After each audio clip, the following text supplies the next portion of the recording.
உலகத்தின் முடிவு பரியந்தமும் சகல நாட்களிலும் நான் உங்களோடு கூட இருப்பேன் என்று சொன்ன இயேசுவின் நாமத்தில் வாழ்த்துக்கள். இந்த நாளிலும் பொறுப்பை ஒப்படைத்தவர் கைவிட மாட்டார் என்கிற தலைப்பிலே ஒரு செய்தியை தாவீதினுடைய வாழ்விலிருந்து கற்றுக்கொள்ளலாம். 1 நாளாகமம் 28ஆம் அதிகாரம் 20ஆம் வசனத்திலே தாவீது தன் குமாரனாகிய சாலமோனை நோக்கி, நீ பலங்கொண்டு தைரியமாயிருந்து இதை நடப்பி, நீ பயப்படாமலும் கலங்காமலும் இரு. தேவனாகிய கர்த்தர் என்னும் என் தேவன் உன்னோடே இருப்பார்.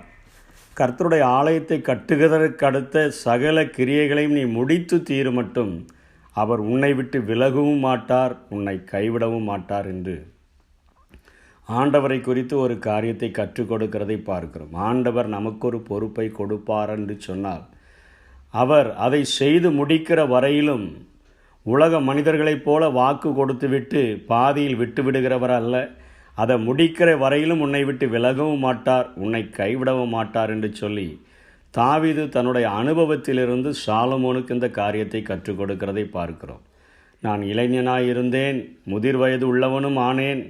நீதிமான் கைவிடப்பட்டதையும் அவன் சந்ததி அப்பத்திற்கு இறந்து திரிந்ததை நான் இதுவரை கண்டதில்லை என்று சொன்னவர் இங்கே சாலமோன் தான் எனக்கு ஆலயத்தை கட்டுவான் என்று சொன்ன பொழுது அந்த ஆலயத்தை கட்டுகிறதற்கான இளவயதாய் இருந்த சாலமோனை திடப்படுத்தும்படியாக தன்னுடைய வாழ்விலே இருந்த என் தேவன் உனக்கு இப்படிப்பட்ட காரியங்களை உன்னுடைய வாழ்விலும் அவர் செய்து முடிப்பார் என்கிற ஒரு வாக்குறுதியை, ஆண்டவருடைய வார்த்தையை சொல்லி அங்கே சாலமோனை திடப்படுத்துகிறதை பார்க்கிறோம்.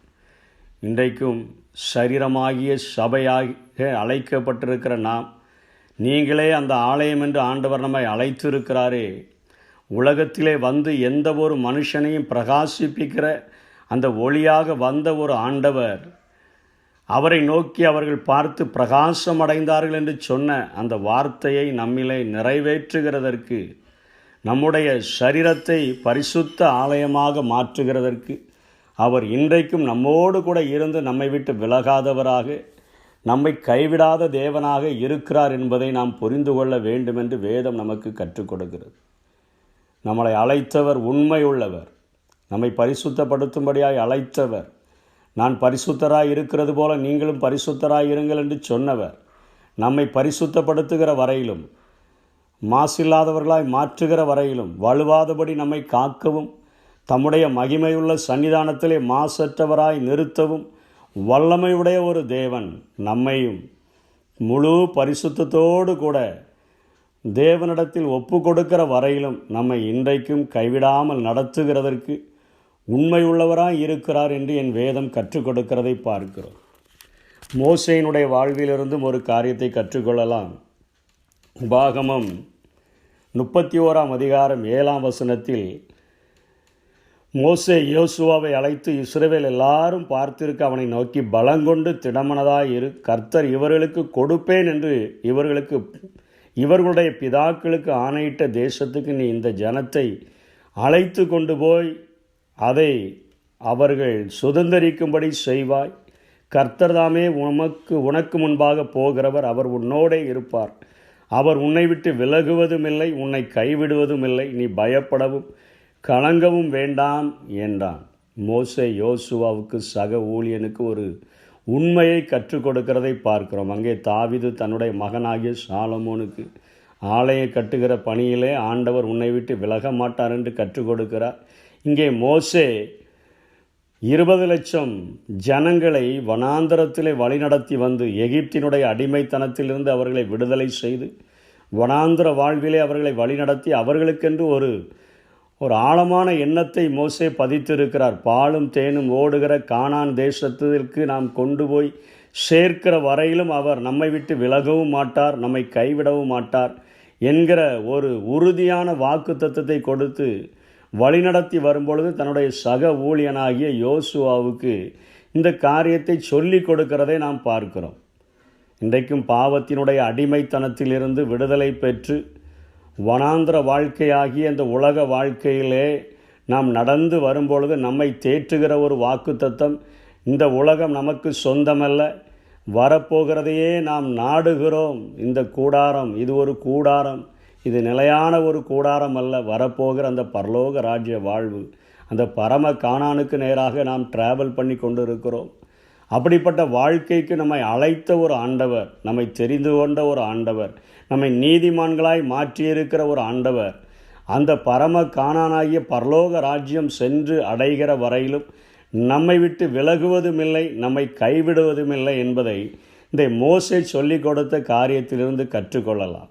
நம்மை பரிசுத்தப்படுத்துகிறதற்கு நம்மை கைவிடாத ஒரு ஆண்டவர், நம்முடைய பரலோக பிரயாணத்திலே பரலோக ராஜ்யத்திற்கு நேராக நாம் எடுத்து வைக்கிற எல்லா முயற்சிகளிலும் பொறுப்பை கொடுத்த ஒரு ஆண்டவர் கைவிடாமல் நடத்துகிறதற்கு இன்றைக்கும் உண்மை உள்ளவர் என்று சொல்லி இங்கே மோசே கற்றுக் கொடுக்கிறதை பார்க்கிறோம். கடைசியாக இயேசு தன்னுடைய சீஷர்களுக்கு கற்றுக் கொடுத்த ஒரு காரியம், அவர் பரலோகத்திற்கு எடுத்துக்கொள்ளப்படுகிறதற்கு முன்பாக மத்தேயு 28 அதிகாரத்தில் 18 இப்படியாய் சொல்லுகிறது. அப்பொழுது இயேசு சமீபத்தில் வந்து அவர்களை நோக்கி மிகவும் அருகில் வந்து சொல்கிறார், வானத்திலும் பூமியிலும் சகல அதிகாரமும் எனக்கு கொடுக்கப்பட்டிருக்கிறது. ஆகையால் நீங்கள் புறப்பட்டு போய் சகல ஜாதிகளையும் சீஷராக்கி பிதா குமாரன் பரிசுத்த ஆவியின் நாமத்தினாலே அவர்களுக்கு ஞானஸ்நானம் கொடுத்து நான் உங்களுக்கு கட்டளையிட்ட யாவையும் அவர்கள் கை கொள்ளும்படிக்கு அவர்களுக்கு உபதேசம் பண்ணுங்கள். இதோ உலகத்தின் முடிவு பரியந்தமும் சகல நாட்களிலும் நான் உங்களோட கூட இருக்கிறேன். சொந்த வாழ்க்கையை பரிசுத்தப்படுத்தும் பொழுது கைவிடாத ஒரு ஆண்டவர், பரலோக ராஜ்யத்தின் வாழ்வுக்கென்று நம்மை அர்ப்பணித்து இந்த வனாந்திர வாழ்க்கையிலே ஓடும் பொழுது நம்மை கைவிடாதவர், இங்கே ஊழியம் செய்கிற ஒரு பொறுப்பையும் ஒப்பு கொடுத்து விட்டு அவர் சொல்லுகிறார், எனக்கு எல்லா அதிகாரமும் வானத்திலும் பூமியிலும் சகல அதிகாரமும் எனக்கு இருக்கிறது. நீங்கள் புறப்பட்டு போய் இந்த சுவிசேஷ ஊழியத்தை செய்யுங்கள். பிதா குமாரன் பரிசுத்த ஆவி நாமத்தினாலே சகல ஜாதிகளுக்கும் ஞானஸ்நானம் கொடுத்து நான் உங்களுக்கு கட்டளையிட்ட யாவையும் அவர்கள் கை கொள்ளும்படிக்கு அவர்களுக்கு உபதேசம் பண்ணுங்கள். ஊழியம் செய்யுங்கள். நீங்கள் ஊழியம் செய்யும் பொழுதும் உலகத்தின் முடிவு பரியந்தமும் சகல நாட்களிலும் உங்கள் வாழ்வினுடைய முடிவு பரியந்தமும் நீங்கள் ஊழியம் செய்து முடிக்கிற கடைசி வரையிலும் பொறுப்பை ஒப்பு கொடுத்த நான் அந்த பொறுப்பை நிறைவேற்றுகிற வரையிலும் நான் உங்களை விட்டு விலகாமல் இருப்பேன், நான் சகல நாட்களிலும் உங்களோடு கூட இருப்பேன் என்று நம்மை தேற்றுகிறபடியினாலே நம்முடைய வாழ்க்கையில பொறுப்பை ஒப்பு கொடுத்த ஆண்டவர், நாம் ஆண்டவரிடத்திலிருந்து பெற்றுக்கொண்ட கட்டளைகளையும் கற்பனைகளையும் கை கொள்ளுகிறதற்கும் போதிக்கிறதற்கும் அதன்படி நடக்கிறதற்கும் இன்றைக்கு நமக்கு உதவி செய்கிறவராய் இருக்கிறபடினாலே அந்த ஒரு விசுவாசத்தோடு கூட பொறுப்பை ஒப்படைத்தவர் அதை எப்படியும் நிறைவேற்றி முடித்திடுவார் என்கிற ஒரு விசுவாசத்தினுடைய ஒரு அர்ப்பணிப்போடு கூட நம்முடைய வாழ்க்கையை தொடர்ந்தோம் என்று சொன்னால் கர்த்தர் தருகிற ஆசீர்வாதங்களை பெற்றுக்கொள்ள முடியும்.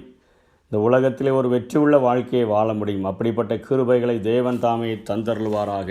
ஆமென். நம் ஓட்டத்தை தொடங்கினவர் தொடர்ந்து நடத்திடுவார், நிறைவு செய்திடுவார். நிச்சயம் பரிசு உண்டு, நிறைவு செய்திடுவார். நிச்சயம் பரிசு உண்டு.